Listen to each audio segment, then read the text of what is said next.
Hi everyone, thanks for listening to the Scandinavian History Podcast with me, Michael Schenkman. Before we start today's episode, I'd like to share a bit of exciting news with you. At least I think it's exciting. As you may remember from last year, I wrote and recorded an audio tour for Stockholm together with VoiceMap, a tour that you can still buy if you download the free VoiceMap app. Well, this spring I've been working on an additional tour. This time it's a guided audio tour of my old university town, Lund in southern Sweden, the medieval metropolis where Valdemar the Victorious was crowned and the archbishops of Denmark used to be located until Sweden conquered Scania in the 17th century. You can now download my tour of Lund using VoiceMap for when you'll go visit this gem of a town. And you don't even have to go to Lund to enjoy the tour. If, for some inexplicable reason, you're not planning on visiting Lund anytime soon, you can also download the tour and listen to it on your porch, in the car, or in the bath. If you're quick, you can even use the promo code LUND2023 and download the tour of Lund for free. The first 25 people who download the VoiceMap app and who use the promo code LUND, that's L-U-N-D in all caps, 2023, get the tour Lund Tour from medieval metropolis to contemporary college city, absolutely free of charge. That code again is LUND, L-U-N-D, 2023. Okay, that's enough self-promotion for now. Let's get back to the political drama of early 16th century Scandinavia. Last time, King John finally managed to achieve his and his father's goal, and he re-established the Kalmar Union fully by being crowned King of Sweden. It didn't happen by itself, though. John was a clever and skillful politician, and his maneuverings managed to get rid of the Swedish steward of the realm, Sten Sture, and get the council of the realm to accept him as king. He had to agree to limit his own powers in Sweden, but little by little he managed to reclaim powers he'd have to relinquish, not least by pitting members of the council against each other and against the ex-steward Sten Sture. This annoyed and frustrated the Swedish high nobility, but they had to suck it up, unable to do anything about it. Until King John went and got himself tangled up in a conflict in Schleswig-Holstein. The king and a mighty army of noble knights, mercenaries and conscripted soldiers fell for the oldest trick in the book. A peasant army ambushed them when they were stretched out along a long, narrow road with no escape, picking the knights off one by one. When the news of the humiliating defeat reached Stockholm, the Swedish nobles smelled blood in the water. They decided it was time to try and get rid of King John. Today, we'll see how that went.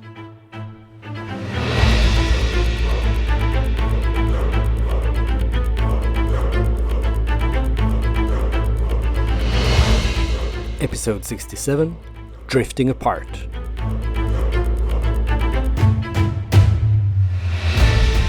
On August 1st, 1501, 7 members of the Swedish Council of the Realm, led by Sten Sture, the ex-steward, issued a letter stating that they no longer recognized King John as the King of Sweden.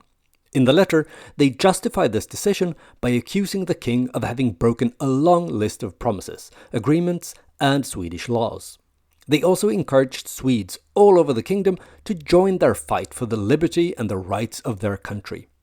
Even though some people did join the rebellion, among them several members of the high nobility and even 2 bishops, others remained loyal to the king.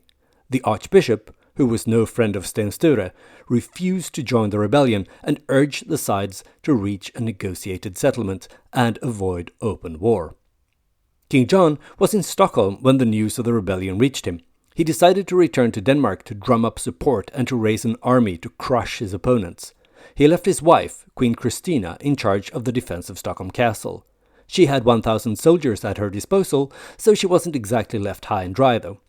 But the trouble was that even though she held on to the castle, the city itself fell to the rebels already in October. It soon became tricky to feed all those soldiers holed up in the castle when they no longer had access to the resources of the city. The lack of food was problematic for the defenders in the castle, and the garrison suffered from scurvy. But still, they held out throughout the winter. But on April 29th, the outer court was stormed and fell to the rebels. After that, it was really only a question of time until Queen Christina would have to surrender. Still, She held out for another 10 days, hoping, increasingly desperately, that help would arrive from her husband in Denmark. But on May 9th, she had no choice and had to give up the castle. It must have been a bitter experience, opening the gate and handing over the keys to the triumphant Sten Sture. He probably didn't get any less bitter when a Danish fleet sent to help the beleaguered castle arrived only 3 days later. After the fall of Stockholm, the military situation was quite similar to what it had been like after the battle at Brunkeberg in 1471. But politically, the situation was quite different. Then, 30 years before, the battle ended what had been mostly a war between Swedish feuding camps, and even though King Christian had lost the battle, there was still a strong pro-Union opinion to be found in broad strata of Swedish society, not least importantly in the high nobility. But now, the supporters of the Kalmar Union were few and far between in Sweden, and the fighting had started to take on a character of a struggle between Denmark and Sweden as states, rather than between camps of Swedish aristocrats. Sten Sture had played a key role in this change. In the propaganda he'd spread to things and in letters and speeches, the conflict had been described as one between two countries, two peoples, instead of over which rights and powers the Union King should have in Sweden. And following his military triumph in 1501, Sten Sture did what he could to drive his message home even further. In November that year, Sten Sture was once again appointed Steward of the realm. That fall and winter, he was busy traveling throughout the country, visiting things and markets, spreading his propaganda for why the rebellion had been necessary and why it was of the utmost importance not to let King John back into the country. Instead, he propagated for an independent Sweden, ruled by its own laws, free from nefarious foreign influence. Once again, the fighting in Sweden inspired rebellious sentiments in Norway as well. There, one of the most prominent members of the shrinking Norwegian nobility, a guy called Knut Alfsson, started a rebellion of his own to rid Norway of King John. Knut probably hoped that he, just like Sten Sture, would end up as steward after a successful rebellion, or even king, like Karl Knutsson had. He received not only inspiration from Sweden, but also some military support. Nonetheless, it wasn't so easy to get the Norwegians to join his cause, partly because a large part of the nobility in Norway was now married into Danish families, and partly because several Norwegian castles were in the hands of Danes outright. Still, Knut Alfsson managed to capture Akershus Castle in Oslo, as well as Tønsberg Castle, further south along the Oslo fjord. But when he failed to gain widespread support, he felt forced to enter into negotiations with the commander of the Danish army on a Danish ship anchored in Oslo harbor. But even though Knut Alfsson had been promised safe conduct, he was murdered when he entered the ship, and with his death, the Norwegian uprising against King John petered out. Killing someone who had been promised safe conduct was a shocking act, not to mention a serious crime, and even a Danish chronicle condemned the murder and the murderer, saying, Knut Alfsson came to the meeting under promise of safe conduct that even the cruelest Turk would have honored. But King John greeted the foul deed with joy and gratitude, and didn't seem the least bit bothered by the duplicitous nature of how the victory had been won. This was the way the game of high politics was played these days. John's son and heir, Christian, who had been participating in the fighting to quell the Norwegian rebellion, saw and learned. Even though the Norwegian rebels had lost their leader and the rebellion had collapsed, the Swedes kept trying to resuscitate it by intervening. The commander of the Swedish army and member of the Council of the Realm, called Svante Nilsson, attacked Oslo in 1503. He continued on to Tønsberg, where he took the castle and burnt it. This old stronghold, with roots in the Viking Age, was never rebuilt. Still, King John managed to retain control over Norway. But as Norway was pacified, the fighting over Sweden continued. The Swedes weren't passively waiting for the Danes to attack, but went on the offensive, attacking across the border into Denmark. In March 1503, Danish-held Kalmar was put under siege. After 2 months, the city of Kalmar capitulated and let the Swedes in, but the castle proved a tougher nut to crack. The siege of the castle remained, but the Danish defenders weren't too worried. Not only did they still have open access to the Baltic Sea, they also controlled Kalmar harbor, effectively blocking anyone from using it. In the meantime, Sten Sture had another issue to deal with. Believe it or not, but Queen Christina, who had defended Stockholm Castle so valiantly and stubbornly, was still held in Swedish hands 2 years later. And it wasn't like the Swedes refused to release her either. Sure, they wanted to use the release of the Queen as a bargaining chip, but King John wasn't particularly keen on entering negotiations, and he wasn't in any hurry to get his wife back either. He was perfectly happy to leave her in Swedish hands, since it made it easier for him to continue his long-term affair with his mistress, who had moved into Copenhagen Castle. The Queen, meanwhile, was kept at Vadstena. But in the fall of 1503, King John was finally willing to take her back and start talks with the Swedes. Sten Sture and a number of senior dignitaries participated in the ceremonial handover of the Queen in December 1503. On the way back north, the steward suddenly fell ill. The illness was so sudden that some people speculated he had been poisoned by the Queen's private physician as some kind of parting gift. Sten Sture and his entourage made it to Jönköping, but there the steward died on December 14th. His closest associates wanted to keep the death a secret for political purposes. They wanted to make sure that the military commander, Svante Nilsson, who had burned down Tönsberg Castle, would replace Sten Sture as steward of the realm, and in order to have a smooth transition, they needed to prepare the ground. Most crucially, they needed to make it back to Stockholm before anyone realized Sten Sture was dead. So at Jönköping, the corpse was discreetly stashed away between a bunch of furs, and that package was added to the steward's baggage train. Then, one of Sten Sture's servants was dressed up as his deceased master, complete with fancy clothes, jewelry, and various insignia of his high office. The servant didn't look much like Sten Sture, but that wasn't too big of a problem. They just tied a piece of cloth over his eyes, making it impossible to see his face.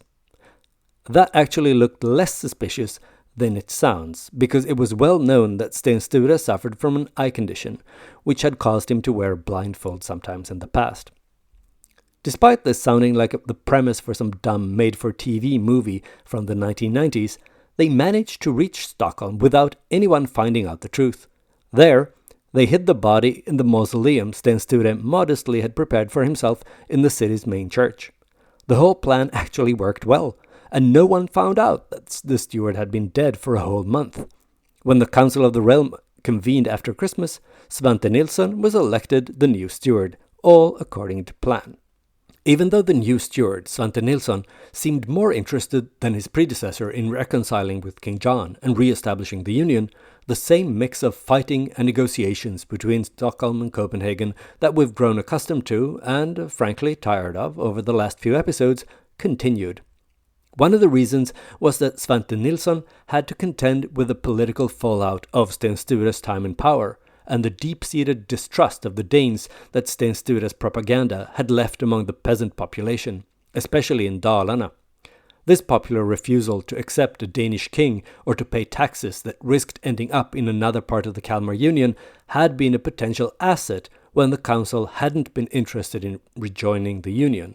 Or, as one prominent member of the national leadership wrote, "The Dane, the Jute, the German, and the devil all fear Dalarna."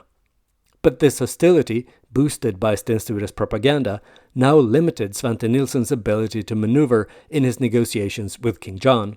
He couldn't reach an agreement with the king without risking the wrath of the people and possibly a new rebellion, this time against both the king and himself as well. Another and potentially worse problem facing Svante Nilsson was that he lacked the political skill that Sten Sture had possessed. A superior politician may have handled the situation better, but the new steward soon found that he couldn't control the high nobility in the way his predecessor had been able to. And if you couldn't control the nobles, you couldn't control the country, because these noblemen were the ones who commanded castles and governed regions for the crown. In May 1504, an agreement was reached regarding Kalmar Castle, which was still under siege by the Swedes. King John actually did hand the key stronghold over to a Swede, but to a Swede that was loyal to him. More importantly, perhaps, there would also be a 1-year truce, and at midsummer in 1505, the two sides were to meet in Kalmar to negotiate a permanent deal. Again. In June 1505, King John showed up in Kalmar together with 60 ships and a large army consisting of 3,200 soldiers. Svante Nilsson, the Swedish steward, had also planned to go to Kalmar as per the agreement, but he took his sweet time, letting the Danish king wait. John didn't like it, and at some point he ran out of patience. The king set up a court made up of 24 Danish and Norwegian council members. They convicted Svante Nilsson, 7 Swedish council members, and even the dead Sten Sture of crimes against the crown. The convicted men were sentenced to death in their absence, and all their property was to be confiscated. Obviously, only their property in Denmark could be touched, but that was serious enough, at least for Sten Sture's widow, whose large Danish lands and incomes were taken from her. In addition, the court decided that King John was the rightful king of Sweden, a decision as unsurprising as it was ineffectual. Since none of the 9 noblemen who had been convicted had showed up in Kalmar, 8 because they were running late and 1 because it was already dead, their death sentences couldn't be carried out. This annoyed King John, who really wanted to execute somebody. So a number of local burghers who had aided the Swedish troops in taking the city 2 years previously were rounded up. Some of them were tortured before they were all beheaded, their bodies cut up and left to rot outside the city walls. When the trial was over and the punishment meted out, although not to the people actually convicted at the trial, King John left Kalmar with his army and his fleet. But remember, Svante Nilsson hadn't actually dissed the king, and the steward had planned to attend the meeting. So 2 weeks after the king had left, Svante Nilsson and a number of council members were finally approaching Kalmar. As they did, they heard about what had happened while they were running ridiculously late. They responded with official fury and defiance, but in private, several of the council members who had been sentenced to death were seriously shaken up, and they started to consider whether it wouldn't be better to stop fighting and actually try to reach an agreement with the king, forming something of a peace party. But for now, the war against King John was back on.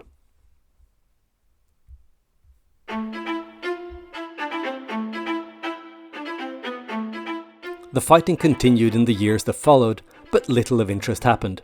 The Swedes, loyal to Svante Nilsson, tried but failed to take Kalmar Castle.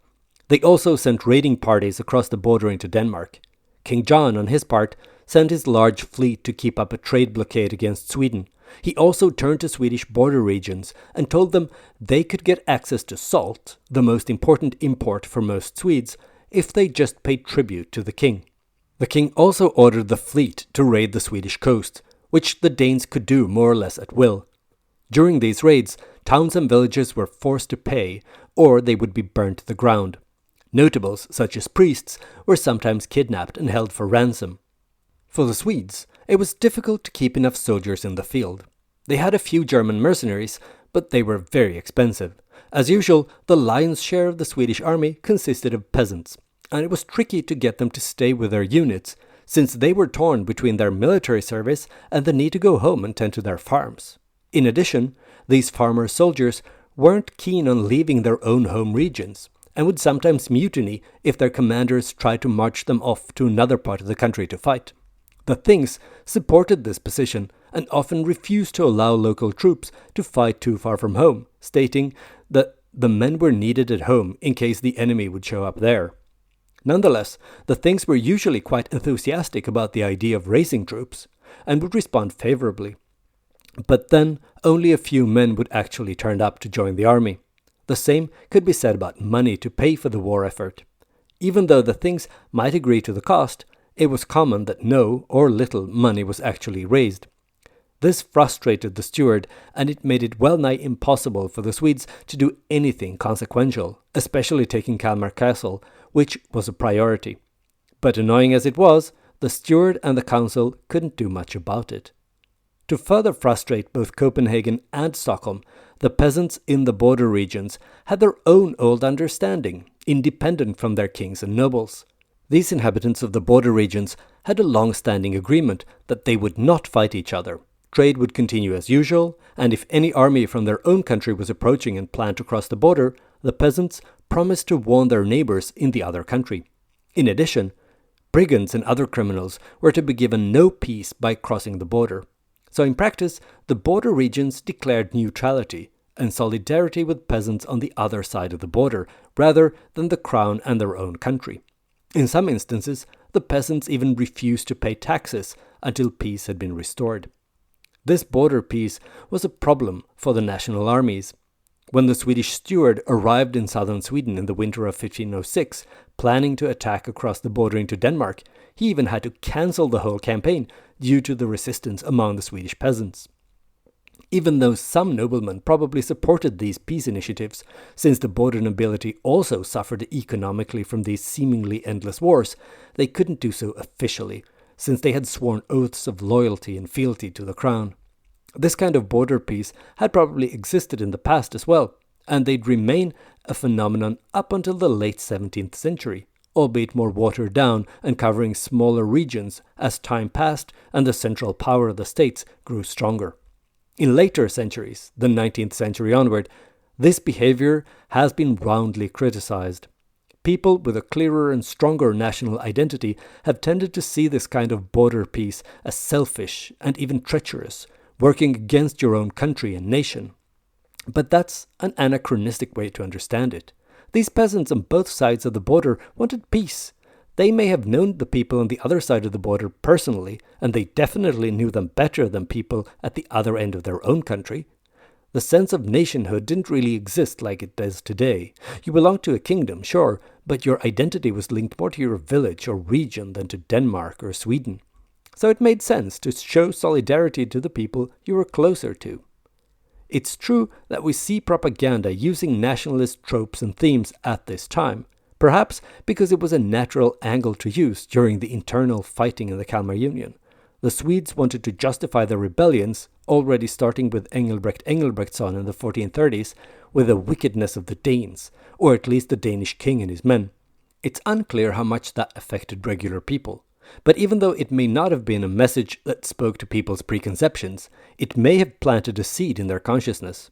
In any case, I think it probably worked better further away from the border, where people in general didn't have any real-life experience of the wicked foreigners who were painted in such unflattering colors in the crown's propaganda. So, the almost constant fighting between Denmark and Sweden in the early 16th century may have prepared the ground for hostile propaganda. But that propaganda didn't necessarily reflect deeply held sentiments among regular people, at least not to begin with, whatever historians of later centuries would have liked us to believe. Anyway, in 1509, the Swedes gave up the attempts to take Kalmar Castle by force and reached yet another deal with the Danes. It wasn't just their inability to succeed militarily that had softened the Swedish position. The trade embargo had also started to take its toll. It was difficult to sell Swedish iron abroad and to buy the salt necessary to live. A peace agreement was reached after negotiations in Copenhagen. The Swedes agreed to pay tribute to Denmark of 13,000 marks per year as long as they didn't recognize John as King of Sweden. The only small, marginal, minuscule problem was that the Swedish delegation that agreed to this deal didn't have the mandate to do so. When they returned home and related the details of the agreement, the treaty split the council. The steward and a number of nobles were against it. Instead, they wanted to convince Lübeck to join in a war against Denmark, whereas a number of bishops, led by the archbishop, were in favor of the peace deal. The steward prevailed, and in February 1510, a Swedish delegation sailed off to Lübeck to try and convince the powerful Hansa city to break the trade blockade and join a war against Denmark. The plan worked, and thanks to a fleet from Lübeck harassing the Danes and blocking them, no provisions could be supplied to the force under siege at Kalmar Castle. This led to the important castle finally falling to the Swedes in August 1510, and in November that same year, Borgholm Castle on Öland followed suit. In January 1511, a Danish force under the command of the heir Christian, who had been functioning as something of a viceroy in Norway since 1507, entered Vestrogothia on a raiding campaign. They burned all farms, villages and towns that couldn't pay to escape that fate. And whether they paid or not, they were all systematically plundered. This went on for weeks, and the Swedes weren't able to put up any kind of effective resistance. The Steward was actually in the region, but he didn't think he had the manpower to face Christian on the battlefield, so he retreated, leaving the Danes more or less unopposed to burn and plunder a large part of southwestern Sweden before they went home again. As you may have guessed, the Danish campaign and his own ineffectual response weakened the Steward. People were outraged that he'd neglected the defense of the country, and in the Council of the Realm, the whole debacle strengthened the peace party. If Sweden couldn't defend itself, it was madness to try and fight the Danes, they said. Demands were heard for the Steward to step down and leave the job to someone better suited. Despite the harsh criticism, he managed to postpone the decision of his future to a meeting in early 1512. And in the end, Svante Nilsson wasn't forced to resign at that meeting. Unfortunately for him, though, that was because he died on January 2nd, 1512, before the meeting convened to discuss his fate. Next time, we'll see who will pick up Svante Nilsson's fallen mantle and how the new Steward of Sweden will handle the growing onslaught of the Danes. We'll also check in with Christian, who's about to succeed his father, John, on the Danish throne. But before we end today, I'd like to answer 2 questions I've received from listeners. The first question comes from Nicole in Toronto. In episode 64, I said that the King of England is a descendant of the House of Oldenburg. But, Nicole asks, isn't he a Windsor? How can he be an Oldenburg as well?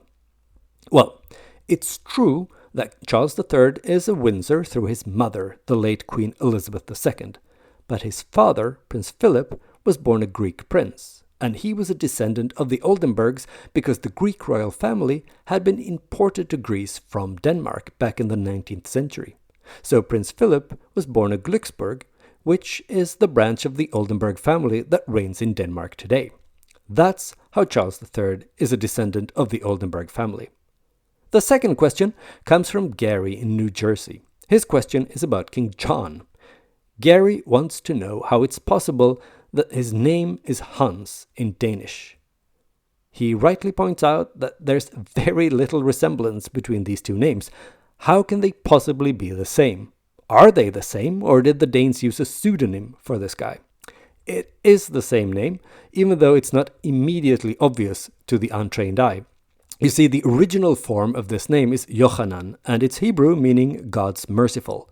In Koine Greek and Latin, this turned into Ioannis, and that, in turn, made its way into English as John, focusing on the first part of the name, and Hans in Danish, focusing on the second part of the name. There are also other names used in Scandinavia today that ultimately fall back on Yochanan, such as Johan, Johannes, Hannes, Jon, and Juha. And with that, all that remains for me today is to wish you all a very happy midsummer, or as it's actually known in some parts of Scandinavia, believe it or not, St. John's Day.